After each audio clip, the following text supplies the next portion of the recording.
The killer stepped from Michelle's room and into the living room with Rob. He was almost as tall as the doorframe. His thinning gray hair cleared the top of it by only a few inches. A smooth, line-free forehead sat above shiny blue eyes, which rested above a nub of a nose with 2 dots for nostrils and no angel's touch beneath it, and a lipless 2-inch slit for a mouth. He wore a dusty brown leather jacket, and the plaid shirt beneath it was crusty from dried blood. He wore a belt buckle that was an oversized ovular shape with a grinning skull in the center and 2 pistols pointing at its temples on either side. Blood had apparently trickled down onto his faded, tight-fitting blue jeans that were torn at the right knee. His black snakeskin boots were steel-toed, and the lamplight glinted off the metal tips. Rob looked him up and down in disbelief. He wasn't entirely sure he wasn't hallucinating. He wanted to close his eyes and count to 3 and see if the killer still stood there when he reopened them, but he didn't dare take his eyes off him for a second. He wasn't sure if he even could. He had no idea what to do, so he made no move or response. If he could come up with a new plan, he wasn't sure he would even be able to move, or if his fear would keep him paralyzed until he was torn limb from limb. "What's wrong?" he asked Rob in that familiar southern drawl. "Cat got your tongue?" He was slowly taking steps closer and closer towards Rob in a very casual manner. Rob began to tremble, and he gulped loudly. "What's wrong with you, boy? You come into my head, my dreams, and you just gonna stand there?" His voice was sounding more agitated. He stood right in front of Rob and looked down at him. "Nah, you're gonna beg and scream before you die." The humorous smile that had been there left his face. "Say something!" he screamed. Rob winced and backed into the wall between the 2 living room windows. "You're taking all the fun out of this, you know. Well, I guess I haven't given you a reason to scream, so let's just get started." He brought up his right arm and punched Rob. Rob turned into the blow and brought up his left arm to block it in a reflex motion. The fist collided with Rob's left shoulder. Rob's own arm slammed into the side of his face, and he was thrown off his feet. He flew almost 3 yards and crashed into the glass doors of the entertainment center. They shattered, and the braces for the shelves came free. He collapsed into a pile of broken glass, dislodged shelves, and countless CDs.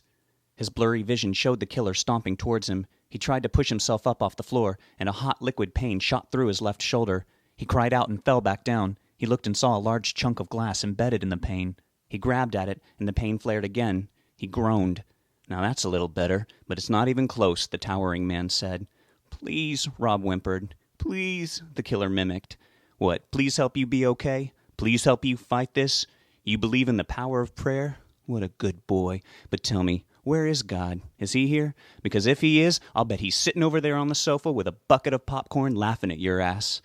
"Fuck you," Rob grunted. "Hoo-hoo, you're making me laugh too. You know, I've been wondering for a while now just what to do when I got my hands on you. I even thought about chowing down on you while you're still alive, but I don't want you in my system, you little shit. I am going to have fun with you, though. I'd love to torture you for days, but I gotta kill you to get you out of my head."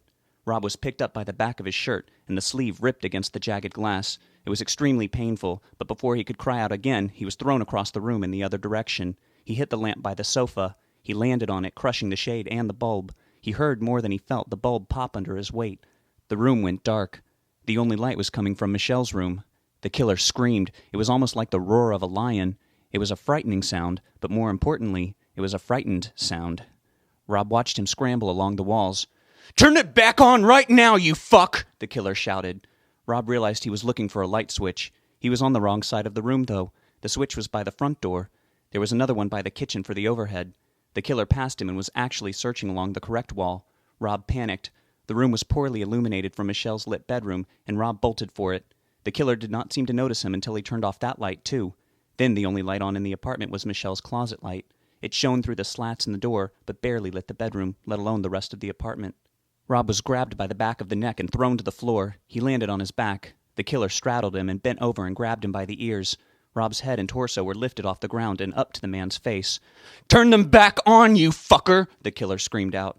Rob felt warm drool land on his cheek before his head was slammed into the floor. It was thinly carpeted and did not absorb much of the impact. He saw a flash of light, like someone had taken his picture, and then several misshapen 5-pointed stars wiggled all around his field of vision. His head was slammed into the floor again, and he felt his own consciousness slipping away from him. He heard a distant rumbling sound, and his view of the darkened room came swimming back to him. The killer was still straddling him, but was just panting harshly and not moving. Rob could feel his hot breath. The rumbling sound got louder as Rob's vision sharpened to full clarity, and he felt fully awake, but with one hell of a headache. Then he heard a splintering sound. The killer leapt off of him and ran for the front door. Rob rolled his head back and saw, upside down, the door be flung open and the killer run out, down the hall. He was gone in a blink. He heard the thunderous footsteps fade down the staircase. Instinctual fear gripped Rob, and he ignored the pain, which he could barely feel anymore, and he ran for the light switch. He flicked on the glaring overhead with his right hand, and the grinding noises stopped instantly.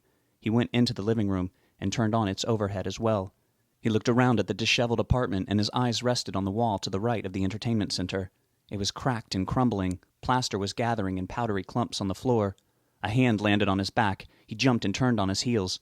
Mrs. Cranston stood there in her curlers and bathrobe and fuzzy slippers, staring warily at him. "You all right?" she asked. Catching his breath, Rob said, "Oh, yeah, I'm all right." She gasped when she saw his shoulder. "What happened?" It was a robber. I came home and caught him, and he attacked me." "I'll call an ambulance." She turned to leave. "No." She stopped in her tracks. "The police. I'll call the police." No, thank you. I've already called. They're on their way." She looked past him and into the apartment. "Good Lord. Where are the girls?" "Oh, they're, visiting family." She nodded. "Good thing," he said, trying to reassure her. She didn't seem to believe him. "I hate to think what might have happened." She shook her head. "It's awful." "Are you hurting?" She touched the glass in his shoulder. He hissed air in at her touch and bit his lip to keep from screaming at her. "Just a little. I'm all right, though." He walked her to the hallway. He practically had to push her out as her pink slippers made friction with the carpet. "Look, I'm going to go inside and wait for the police. They'll take care of everything." "Did you get a good look at him?" she asked from the hall. He stepped into the apartment and began closing the door. "Not really. It all happened so fast. Thank you for your concern." He closed the door before she could respond, but he could hear her saying something muffled as he clicked the latch into place. He heard a faint crackling sound behind him. He looked back at the wall. It was rippled and cracked. He walked up to it and stared at it. He went to touch it with his left hand, but the glass ground in the socket. He yelped and let his wounded arm hang. It felt less painful when it just dangled at his side. He had always seen on television that you should not remove anything that had been impaled into someone. He was just hurting too much, and it wasn't puncturing any vital organs or arteries. He went into the bathroom and got a washcloth. He quickly came right back out. Even with all the lights on, he did not want to leave the wall unsupervised. He stood in front of it. The washcloth was in his right hand. He wrapped it around the protruding glass and took a deep breath. He yanked hard. He gritted his teeth. He made no sound. He heard it scrape the bone as it came free. Beads of sweat broke out on his forehead. There was a pause, and then blood thickly came oozing out. He pressed the washcloth to the wound to absorb it. It actually wasn't as painful as what he'd braced for, but he felt weakened. He locked his knees so he wouldn't fall over. He stared at the wall's hypnotic patterns in the cracks. They had been so close. Another chunk of plaster about the size of a sand dollar fell out and broke into tinier pieces at his feet. He jumped back a little. It left the only actual hole. The wall was rippled about 2 feet out all around him. It looked like a giant deranged jigsaw puzzle. The sand dollar-sized chunk was the only piece that had fallen out. The hole was just below eye level. He leaned in and looked into it. His face was about a foot away from it. He saw only blackness. He leaned in closer and still saw nothing. He stood up straight. He removed the washcloth and checked his injury. It was smeared in blood and looked like an open mouth in the middle of saying a word, but it had stopped bleeding. The gash would need stitches. He was surprised at how little it was hurting. He mostly felt lightheaded. He stared back at the wall, transfixed. He reached out his right arm and let the soaked wad of washcloth fall to the floor. It landed with a moist thud. He ran his fingers along the cracked ridges. His digits left little bloody trails. His heart began racing again. He wondered if they were maybe still right there, unable to come into the bright room. He feared a hand would punch through, willing to endure the pain of the light, and grab his wrist and pull him through the compromised wall, into their world. He couldn't help himself, though. He had to explore it, but he was more in a fugue state than one of determination. He realized something. They had saved his life. The killer wasn't afraid of the dark. He was afraid of them. "The enemy of my enemy," he whispered. No, however, they were not his friends. Just another enemy. When he got his fix, he stepped back and examined the wall with just his eyes. He glanced over the hole. He saw movement. It was a quick flash of motion, and he wasn't sure if he'd imagined it, but he had seen something. The hole had been lighter when he stepped back, and after the movement it was darker, as if the light was no longer bouncing off of something in there, something that he hadn't even noticed until it had moved. The back of his neck prickled icily. He turned and headed for the door, but he stopped with his hand on the knob. He didn't want to leave the place like that. He walked into Sue's room after turning on the room's light and grabbed her desk lamp. He unplugged it and walked back into the living room. He unplugged the crush lamp by the sofa and plugged the desk lamp into the floor socket.